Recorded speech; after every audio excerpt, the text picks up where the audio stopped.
சரி, விஜய் அவர்கள் வந்து ஃபர்ஸ்ட்டு தேர்தல் அறிக்கை வெளியிடும்போது ஒரு விஷயம் சொன்னாங்க. என்ன அப்டின்னா, பொருளாதாரத்தில நான் எல்லாரையும் உயர்த்துவேன். ம். ஒரு படி மேல போய் கார் வாங்குற அளவுக்கு பொருளாதாரத்தில உயர்த்துவேன்னாங்க.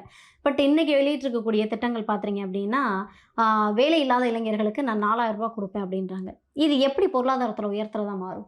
வேலை இல்லாத இளைஞர்களுக்கு 4000 குடுக்குறதுன்றது வந்து பொருளாதாரத்த உயர்த்துறது இல்ல. இது வேற, அது வேற. அப்ப உங்களுக்கு வேல தானே குடுக்கணும். நீங்க ரூ. ஆமாம்மா. 4000 குடுத்தா எப்படி? அதுதான் பொருளாதாரத்த உயர்த்துவோம். இப்போதைக்கு ஒருத்தன் கஷ்டப்பட்டுட்டு இருக்கிறான். முதல்ல அவனுக்கு சோறு போட்டா தான் வந்து சாப்பிட முடியும். சரி, நீங்க தான் சொன்னீங்க. வந்து ஒருத்தவங்களுக்கு வந்து பொருளாதாரத்த உயர்த்தினா என்னன்னு சொல்லுங்க நீங்க. எப்படி பொருளாதாரத்த உயர்த்துவாங்க? ஒரு நாடு நீங்க வேல குடுங்க ஒரு சார். நாடு ஒரு பொருளாதாரத்த எப்படி உயர்த்தும்? ஒரு ஜேர்னலிஸ்ட்டா சொல்லுங்க. முதல்ல வேலை இல்லாதவங்களுக்கு வேல குடுக்கணும். படிச்சதுக்கான உரிய வேல குடுக்கணும். அது அதுக்கான உரிய சம்பளம் குடுக்கணும். வேலை குடுக்குறது இல்லம்மா. பொருளாதாரத்த உயர்த்துறது எப்படின்னு கேட்டேன். சரி, அவங்க வேல பார்த்தா அவங்க பொருளாதாரம் உயர போகுது சார். அதுக்கு என்ன வேலை செய்றது? வேணும்ல.